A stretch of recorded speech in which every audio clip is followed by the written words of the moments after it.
जय Hind. Smartphone market में हर महीने ढेरों नए डिवाइस लॉन्च हो जाते हैं। किसी में नया कैमरा होता है, किसी में नया प्रोसेसर, किसी की डिजाइन बेहतरीन होती है तो किसी की बैटरी लाइफ धुआंधार। चॉइस जितनी ज़्यादा होगी कस्टमर का उतना ही फायदा। मगर कभी कभी ज़्यादा ऑप्शन होने की वजह से ये फैसला करना मुश्किल हो जाता है कि कौन सा मोबाइल फ़ोन लिया जाए।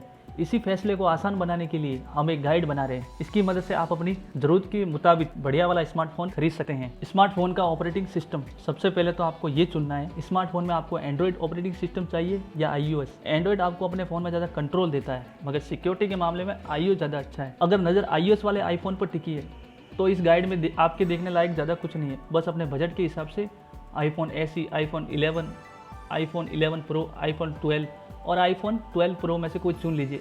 अगर एंड्रॉयड फ़ोन लेना है तो कोशिश करिए कि एंड्रॉयड का लेटेस्ट वर्जन वाला डिवाइस ही खरीदें। अगर आप आज के टाइम में एंड्रॉयड 9 वाला फ़ोन लेंगे तो ये सही फैसला नहीं होगा। प्रोसेसर का चुनाव सबसे ज़रूरी। एक फ़ोन की जान उसका प्रोसेसर ही है। बाकी कोई भी चीज़ देखने से पहले प्रोसेसर का चुनाव करिए।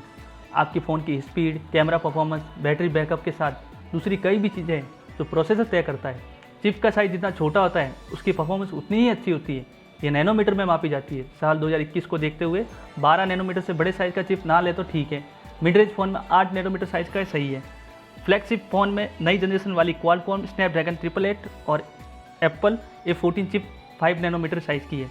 पुराने जनरेशन के 7 नैनोमीटर वाले फ्लैगशिप फ़ोन जैसे कि HD 865 या A13 भी 2-3 साल के लिए इस्तेमाल के लिए बढ़िया है। रैम और स्टोरेज, फ़ोन की रैम का मेन इस्तेमाल मल्टीटास्किंग के लिए होता है।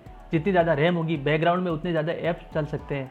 कम रैम में होने पर आपके पुराने ऐप अपने आप बैकग्राउंड में बंद हो जाएंगे। बजट फ़ोन में 3 से 4 GB रैम से काम चल जाता है। मिड रेंज फ़ोन का पूरा मजा 6 GB रैम के साथ आता है। फ्लैगशिप फ़ोन में 12 GB रैम भी आम बात हो गई है, मगर 8 GB रैम से भी आपका काम आराम से हो जाएगा। रही बात स्टोरेज की तो आप अपने हिसाब से देख सकते हैं कि बस इतना ध्यान रखिए कि आप जो फ़ोन ले रहे हैं उसमें मेमोरी कार्ड लगाने का स्लॉट है या नहीं। अगर है तो चिंता करने की कोई ज़रूरत नहीं है। डिस्प्ले का चुनाव, आपके फ़ोन की स्क्रीन पर ही आपकी सबसे ज़्यादा नज़र टिकती है। इस स्क्रीन का अच्छा होना बहुत ही ज़रूरी है। डिस्प्ले टेक्नोलॉजी में आपके सामने LCD और एमोलेड का ऑप्शन है। LCD में ज़्यादा ब्राइटनेस होती है, मगर एमोलेड में चूंकि एक एक पिक्सल बन हो सकता है, इसलिए बैटरी पैनल तो बचाता ही है, साथ में कलर भी बहुत गजब के दिखाता है। अगर LCD और एमोलेड में चुनाव करना हो तो आंखें बंद करके एमोलेड स्क्रीन की तरफ जा सकते हैं। इसके अलावा स्क्रीन का रिजोल्यूशन, रिफ्रेश रेट भी देखना बहुत ही जरूरी है। 6 इंच के स्क्रीन में HD रिजोल्यूशन किसी काम का नहीं। इस साइज में फुल HD स्क्रीन ही देखें। रिफ्रेश रेट से फ़ोन चलाने का एक्सपीरियंस ज़्यादा स्मूथ होता है, इसलिए इसे एक्स्ट्रा फीचर की तरह ट्रीट किया जा सकता है। कैमरे का चुनाव, स्मार्टफोन कंपनियां आजकल फ़ोन के बैक पर 4-4 कैमरे लगा देती है, मगर बजट और मिड रेंज फ़ोन में आमतौर पर मेन कैमरा को छोड़कर बाकी सब नाम मात्र के होते हैं। अल्ट्रा वाइड एंगल लेंस से आप पिक्चर में ज़्यादा सीन भर सकते हैं, मगर 8 मेगापिक्सल लेंस में डिटेल सही से नहीं आ पाती। माइक्रो लेंस करीब की छोटी से छोटी चीज़ों को बहुत बेहतरीन डिटेल निकाल देते हैं, मगर ज़्यादातर 2 मेगापिक्सल वाले माइक्रो लेंस किसी काम के नहीं होते। ऐसे ही किसी फ़ोन में 2 मेगापिक्सल का ब्लैक एंड वाइट लेंस और किसी में 2 मेगापिक्सल का डेप्थ सेंसर होता है।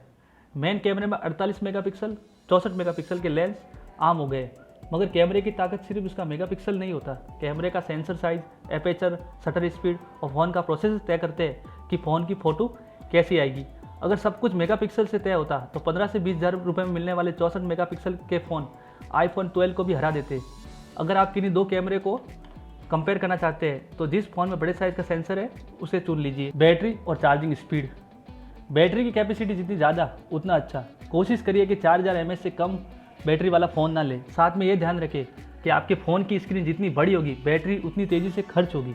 अगर रिफ्रेश रेट नॉर्मल 60 हर्ट्ज से 90 हर्ट्ज या 120 हर्ट्ज है तो बैटरी खर्च होने की रफ्तार तेज़ी से बढ़ जाएगी। ऐसे ही स्क्रीन का रिजोल्यूशन जितना ज़्यादा होगा बैटरी उतनी तेज़ी से खर्च होगी, इसलिए बैटरी कैपेसिटी के साथ साथ चार्जिंग स्पीड जरूर देख लें। 10 वॉट से नीचे तो किसी स्मार्टफोन में चार्जिंग अब नहीं होती, मगर आपको चाहिए कि कम से कम 18 वॉट से चार्जिंग वाला स्मार्टफोन लें। चार्जिंग स्पीड जितनी ज़्यादा उतना अच्छा। वजन और फॉर्म फैक्टर, फ़ोन खरीदते वक्त हम स्पेक्स और कीमत तो खूब जमकर कंपेयर कर लेते हैं, मगर एक चीज़ है जिस पर हमारा ध्यान कभी नहीं जाता, कंफर्ट। अगर आपका फ़ोन एक मोबाइल डिवाइस है जिसे आप हर वक्त अपने साथ रखते हैं, अगर ये मोटा होगा तो जेब में रखने में दिक्कत होगी, वजन में भारी होगा तो इस्तेमाल करना दुखदाई बन जाएगा, अगर ज़रूरत से ज़्यादा बड़ा होगा तो एक हाथ से चलाना मुमकिन नहीं है। 200 ग्राम के ऊपर के फ़ोन आप हाथ में लेंगे तो पता चल जाएगा कि ये हल्का नहीं है। आप अपनी सहूलियत के हिसाब से स्क्रीन का साइज़, फ़ोन की थिकनेस और वज़न ज़रूर देख लें।